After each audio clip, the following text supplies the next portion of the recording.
캄캄한 상황 가운데 우리가 어디서 위로를 받을 것인가?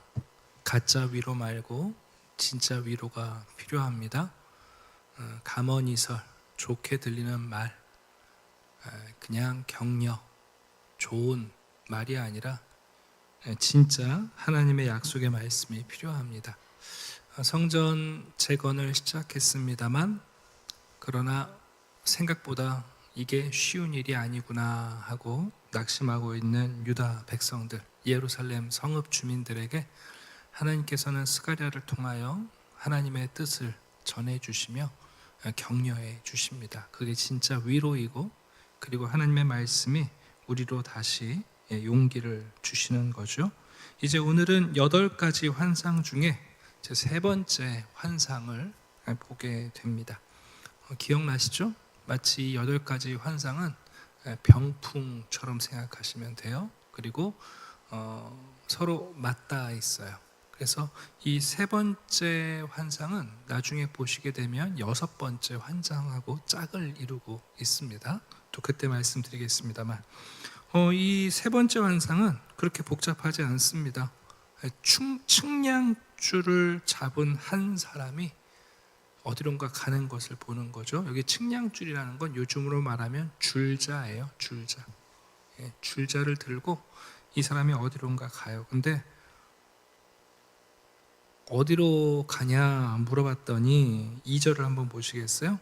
예루살렘을 측량하여 그 너비와 길이를 보고자 재고자 한다 그러는 거예요. 여러분, 이때 상황이 어떤 상황이냐면 이 스가랴, 학개 스가랴가 예언할 당시는 느헤미야 시대보다 앞선 시대예요. 여러분, 느헤미야가 뭐하러 예루살렘 돌아왔어요? 예루살렘 성벽 재건하러 돌아왔잖아요.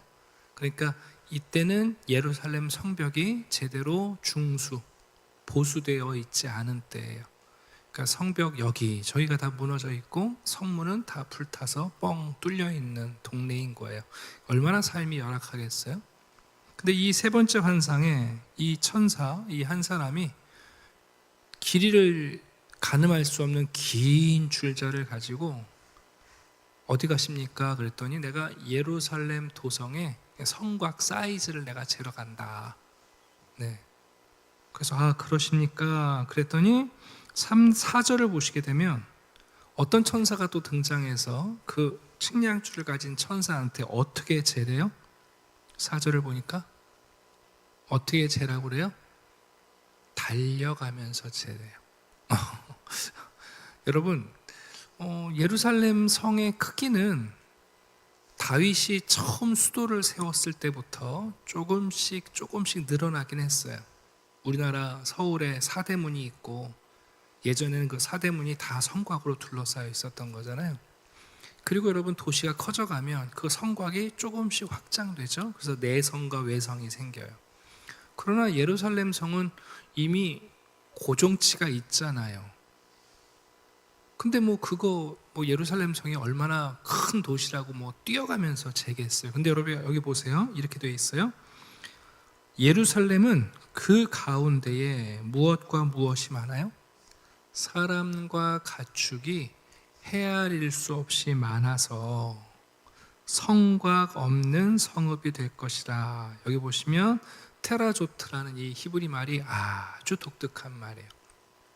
본래 성곽 없는 성읍이라는 말은 저 시골에 가면 작은 동네, 인구도 적고 그 안에 보호할 게 별로 없어서 성벽을 쌓을 이유가 있어요, 없어요? 그런 데는 성벽을 안 쌓아요. 그러니까 그러니까 도시는 도시, 마을은 마을인데 성곽이 없는 성읍이에요. 자, 그런데 이 단어 현실적으로 예루살렘에 맞는 얘기예요. 담은 다 무너졌죠. 문은 다 여러분 불타서 없죠. 어찌 보면 예루살렘이 성곽 없는 성읍, 마치 작은 왜소해진 성읍 같은 느낌이 드는 거죠. 그런데 전제를 보니까 사람과 가축이 너무 많아서 성벽을 쌓을 수 없는 성읍이 될 거라는 거예요. 이건 잘 기억하셔야 돼요. 이스라엘 사람들 마음속에 예루살렘을 보면서 예전에 다윗과 솔로몬이 있었던 그 영광의 성읍이 아니라, 야, 어쩌다가 성벽 하나 제대로 없고, 추정하기는 이때 당시 예루살렘 성읍에는 겨우 1만 명 정도가 거주했을 것으로 봐요. 무슨 도시라고 말하기도 그렇고 이제는 마을이 되어버렸구나. 그러니까 이스라엘 사람들, 예루살렘 주민들 생각 가운데 예루살렘은 성곽 없는 성읍인 거예요. 그런데 놀랍게 이 환상은 예루살렘의 외곽을 측정하시는데 뭐라고 말씀하세요? 이 예루살렘 성은 인구가 너무 많고 심지어 가축도 너무 많아서 달려가면서 그 길이를 재야 되는데 너무너무 커서 성읍을 쌓을 수 있다 없다? 성벽을 쌓을 수 없다 그러시는 거예요. 이게 지금 이 환상에 여러분 굉장히 중요한 내용이에요. 얼마나 많은 사람들이 이 예루살렘에 살게 될지 도무지 성벽을 쌓을 수 있는 사이즈가 아니다. 만리장성 쌓았다고 자랑합니다만, 아니 만리장성을 쌓아도 안 될 만큼 예루살렘 성이 확장된다 하는 하나님의 꿈, 하나님의 계획을 우리에게 알려주고 있어요. 그래서 이 세 번째 환상을 작은 로마서라고 불러요. 우리가 직전에 로마서를 읽어서 우리가 이해하죠. 로마서의 중요한 주제가 뭐였냐면 유대인 그리스도인들과 이방인 그리스도인들이 하나가 되는 거죠. 하나님의 은혜 안에서. 그래서 바울은 앞으로 서바나까지 그 하나님의 나라를 더 확장하는 일을, 복음을 전하는 일에 쓰임받기를 원하는 거 아니에요? 여러분 이제 6절을 한번 보시겠어요? 그래서 이 본문은 두 가지 방향에서 하나님이 명령을 하십니다. 먼저 6절을 보면 도피할지어다 이렇게 되어 있어요. 7절을 보게 되면 피할지어다 이렇게 되어 있습니다. 이게 무슨 얘기냐면 하나님께서 지금 예루살렘을, 유다 백성을 괴롭히는 열방에 대하여 조금 전에 우리가 살펴봤잖아요. 야, 나는 내 백성 한 대만 때리면 정신 차릴 테니까 힘 있는 너희가 한 대 쳐서 정신 차리라고 책망했는데 너희들이 10대를 때려서 내 백성 너무 불쌍하게 만들었어. 그러니 내가 이제 너희들을 심판할 거야 하시는 거 아니에요? 그래서 여러분 하나님이 북방 땅과 바벨론을 앞으로 하나님이 심판하실 거라는 거예요. 그러니까 지금 북방 땅과 바벨론에 있는 시온 백성들은 빨리 도망쳐라. 어디로 도망치라는 뜻일까요? 예루살렘으로 도망쳐라. 하나님의 품으로 도망쳐라. 이는 내가 너희를 하늘 사방의 바람같이 흩어지게 하였으나 하나님이 북왕국은 아수르에 의해서 남왕국은 바벨론에 의해서 흩어지게 했지만 이제는 거꾸로 하나님께서 그 흩어졌던 그 땅들을 심판하심으로 말미암아 너희들이 예루살렘으로 피해라, 도피해라 하고 말씀하시는 거예요. 자, 8절 봅시다. 만군의 여호와께서 이와 같이 말씀하시되 영광을 위하여 나는 너희를 노력한 여러 나라로 보내셨나니 너희를 범하는 자는 그의 눈동자를 범하는 것이라. 하나님의 백성에게 고통을 줬던 사람들, 하나님의 백성들에게 여러분 침략했던 사람들은 마치 하나님의 눈동자를 찌른 것과 같다는 거예요. 참 여러분 인격적인 표현이에요. 애들하고 놀다 보면 철없는 애들이 할아버지도 때리고 삼촌도 때리죠. 그럼 뭐 애들하고 싸울 일이 있어요? 예. 이놈이 하고 여러분이 그냥 붙잡고 마는데, 제가 그랬거든요. 어렸을 때 조카들 데리고 노는데 뭐 한 대 맞아봐야 아프지도 않으니까 어이구 이놈 봐라 하고 그랬는데 이 녀석들이 사람 눈을 찌를 때가 있어요. 그럼 여러분 어떻게 해야 돼요? 제대로 한 대 때려요. 그럼 저도 그러면 안 되니까. 여러분이 얼마나 인격적인 표현인지 몰라요. 내 백성을 치는 자는 나의 눈동자를 찌르는 자다. 그 얘기는 뭐냐면 하나님이 자기 백성을 주목하고 계시고 있고 하나님이 자기 백성을 보호하시는 그 보호의 눈을 결코 감지 않으신다는 뜻이 여기에 담겨 있습니다.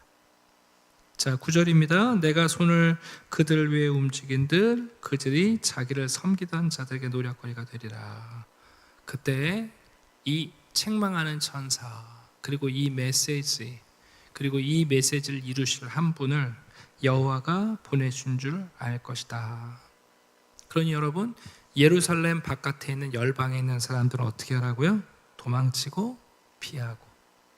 반면에 그러면 예루살렘 성 안에 있는 사람들은 어떻게 되는가? 13절 보십시오. 여호와의 말씀에 시온에 따라 너희는 노래하고 기뻐하라. 왜 그런가? 그때 하나님이 예루살렘에 다시 오셔서 내 가운데 임마누엘 할 것이다 하시는 거예요. 그러니까 여러분, 상황이 바뀌었죠? 조금 전까지만 해도 아수르, 바벨론, 그들이 힘이 있고 하나님의 이스라엘 백성들은 여러분 흩어졌었는데, 이제 상황이 역전되는 거죠. 예루살렘에는 하나님이 머무시고 그 외곽에 있던 열방에 있던 사람들이 예루살렘으로 피하여 도망쳐 들어오는 그림이에요. 자, 11절 봅시다.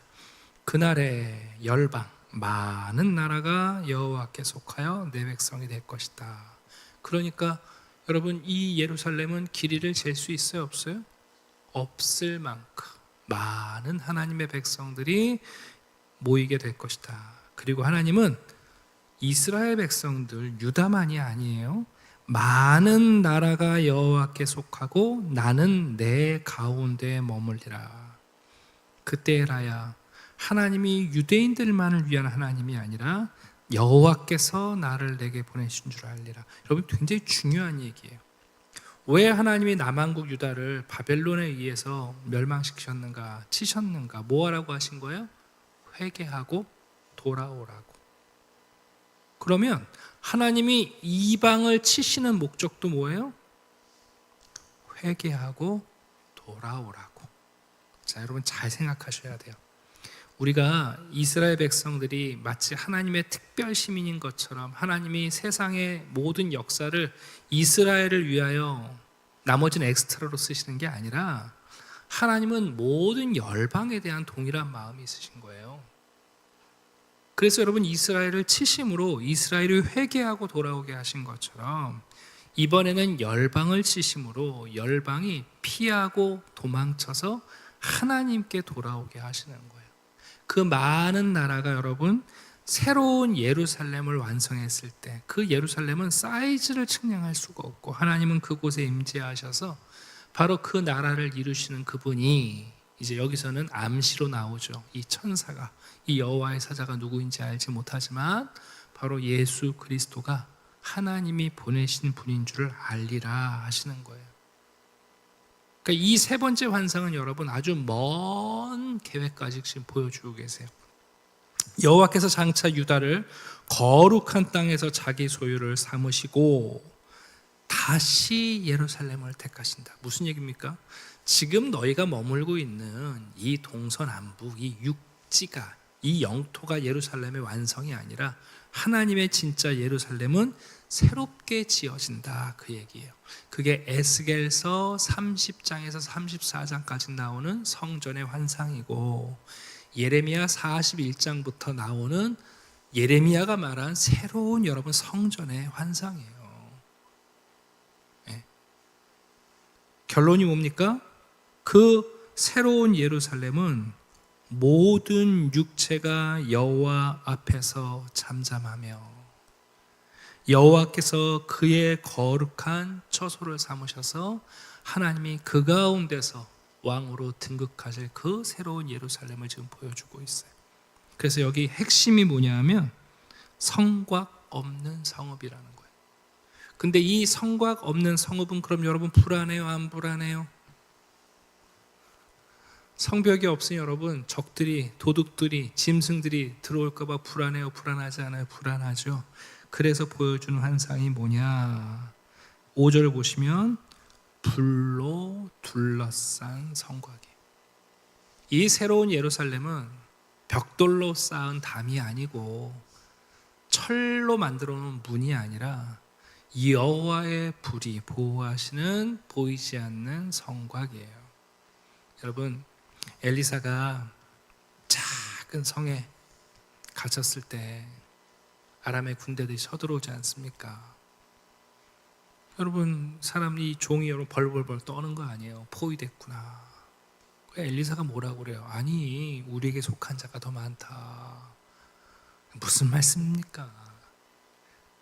그 엘리사가 여러분 기도를 하고 눈을 들어서 영안을 열어줬을 때 하나님의 불마차와 불병거, 불성곽을 보여주시는 거 아니에요? 그러니까 지금 여러분 이스라엘 백성들은 고작 무너진 예루살렘 성에서 성전 재건하면서 이 성이 왜 이렇게 열악하냐, 우리가 짓는 성전이 솔로몬이 지은 성전의 3분의 1도 안 된다 이러고 한탄하고 있을 때 너희들이 짓고 있는 이 건축이 하나님 나라의 완성이 아니라 하나님이 더 확장하실 예루살렘의 작은 초석에 지나지 않는다는 것을 지금 보여주시는 거예요. 여러분 그리스도인들은요 큰 그림을 가지고 있는 사람들이에요. 네. 고작 색종이 하나 가지고 거기에 인생을 우겨넣는 사람들이 아니에요. 내가 가진 노란색 종이가 옳고 네가 가진 빨간색, 파란색, 검은색 색종이는 배척하는 게 그리스도인의 삶이 아니에요. 그리스도인의 삶은 하나님의 말씀 앞에서 하나님이 얼마나 크신지를 알고 하나님이 얼마나 많은 사람들을 사랑하시는지 알고 하나님이 우리에게 세우시는 하나님의 나라가 얼마나 방대한지를 아는 사람이에요. 우리 가운데 이미 하나님 나라의 사이즈를 정해놓은 사람들은 죄송합니다만 그 나라에 합당한 사람들이 아니에요. 여러분 이 천사는 줄자를 가지고 달리고 있어요. 아마 지금도 달리고 있을 거예요. 이 새 예루살렘이 얼마나 클지 지금도 달리고 있을 거예요. 네.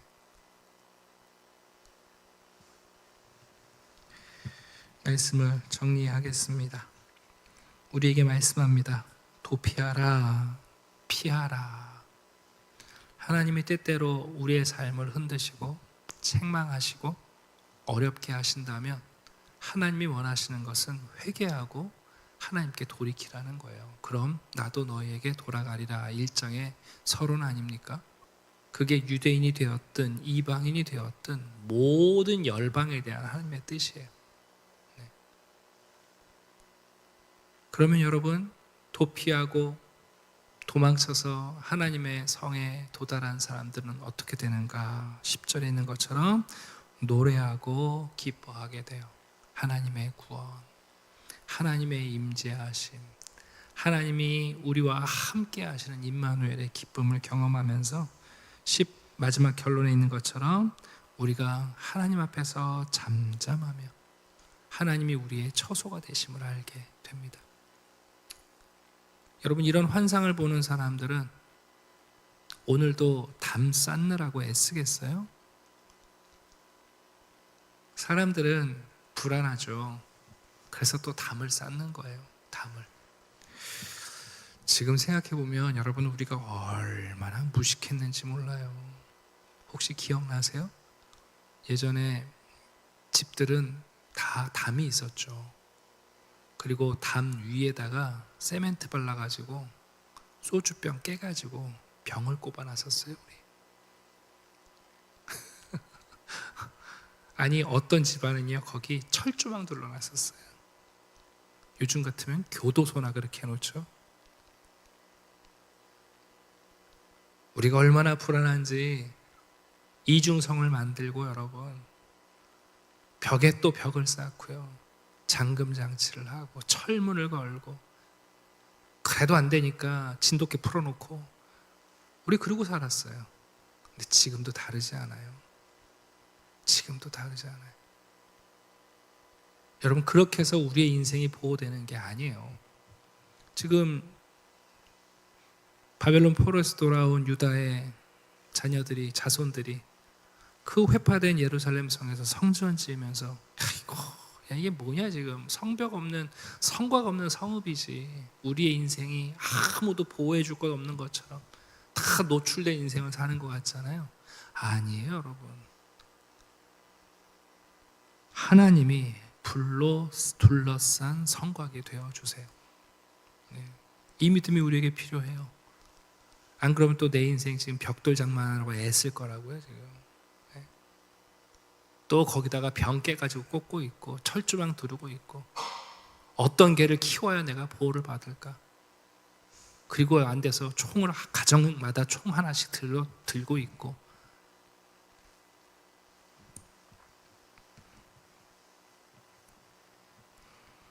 오늘 이 5절의 말씀이 바로 이 환상의 매우 중요한 메시지입니다.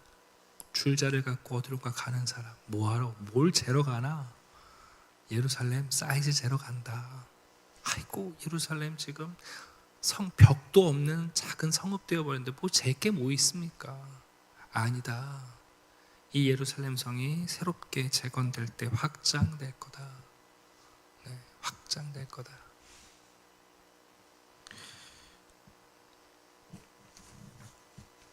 제가 아는 마을이 있는데요, 재개발한다고 조합 만들어서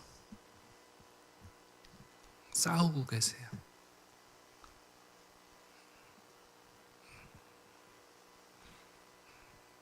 집은 조금이라도 늘리려고 연립 짓고 있는 사람들하고, 새로 이사 들어온 사람들하고, 기존에 오래 살던 사람들하고 서로 누가 더 지분이 많으냐 그러면서 싸워요. 그러면서 여러분, 그 재개발 구역에 한 칸이라도 더 들어올까 봐. 우리의 신앙도 그럴 수 있어요, 여러분. 여러분, 이 환상이 우리 가운데 믿음으로 다가와야 돼요. 하나님의 나라는 방대합니다.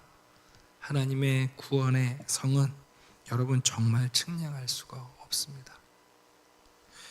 지금 우리 대한민국에 들어와 있는 이주 노동자들이 얼마나 많습니까? 네.